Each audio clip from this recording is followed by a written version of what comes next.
नमस्कार दोस्तों, आज हम एक प्राचीन सभ्यता के बारे में जानेंगे। यह सभ्यता सिंधु घाटी में विकसित हुई थी। इसे हड़प्पा सभ्यता भी कहा जाता है। यह सभ्यता विश्व की सबसे पुरानी सभ्यताओं में से एक है। इसका समय लगभग 2500 ईसा पूर्व से 1900 ईसा पूर्व माना जाता है। यह सभ्यता बहुत ही विकसित और समृद्ध थी। हड़प्पा और मोहनजोदड़ो इस सभ्यता के दो प्रमुख शहर थे। ये शहर आज के पाकिस्तान और भारत में स्थित हैं। हड़प्पा सभ्यता का विस्तार बहुत बड़ा था। यह उत्तर में जम्मू कश्मीर से लेकर दक्षिण में गुजरात तक फैली हुई थी। हड़प्पा सभ्यता के लोग खेती करते थे, पशुपालन करते थे और व्यापार भी करते थे।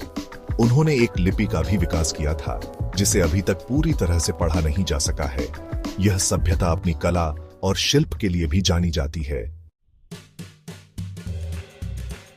हड़प्पा सभ्यता के शहर नियोजन और संरचना के मामले में अद्भुत थे।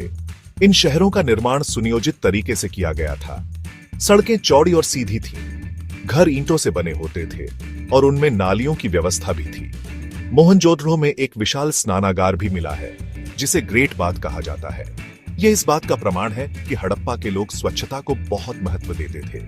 शहरों में अनाज रखने के लिए बड़े बड़े अन्नागार भी बनाए गए थे। धौलावीरा, लोथल और कालीबंगा जैसे अन्य महत्वपूर्ण शहरों में भी हमें सुनियोजित सड़कों, जल निकासी व्यवस्था और सार्वजनिक भवनों के प्रमाण मिलते हैं। यह इस बात का संकेत है कि हड़प्पा सभ्यता में शहरी नियोजन और वास्तुकला का उच्च स्तर था। हड़प्पा सभ्यता के लोग कला और शिल्प में निपुण थे। उन्होंने मिट्टी, धातु और पत्थर से कई खूबसूरत वस्तुएं बनाई। हमें मिट्टी के बर्तन, खिलौने, मोहरें और मूर्तियां मिली हैं। इन वस्तुओं पर जानवरों, पौधों और मनुष्यों के चित्र बने होते थे। हड़प्पा के लोग कपास के कपड़े पहनते थे। वे गेहूं, जौ, चावल और दालें उगाते थे।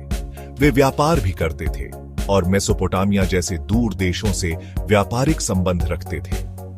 हमें मोहनजोदड़ो से एक नर्तकी की कांस्य मूर्ति मिली है, जो उनकी कलात्मकता का प्रमाण है। लगभग 1900 ईसा पूर्व के आसपास हड़प्पा सभ्यता का पतन शुरू हो गया। इसके पतन के कई कारण बताए जाते हैं, जैसे बाढ़, जलवायु परिवर्तन, आक्रमण या आंतरिक संघर्ष। हालांकि पतन का सही कारण अभी भी अज्ञात है। हड़प्पा सभ्यता का पतन एक रहस्य बना हुआ है, लेकिन यह सभ्यता अपनी उन्नत शहरी योजना, कला और संस्कृति के लिए हमें आज भी प्रेरित करती है।